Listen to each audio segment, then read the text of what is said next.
Бесконтрольного выпаса не будет. Власти республики намерены перенять опыт борьбы с бродячими животными у коллег из Карачаева-Черкесии. Первые шаги в этом направлении уже сделаны. В некоторых населенных пунктах начали создавать загоны. Пункты временного содержания безнадзорных животных.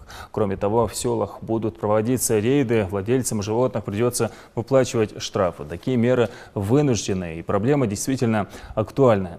Об этом свидетельствует уже несколько случаев ДТП. В результате наезда на животных 2 человека погибли.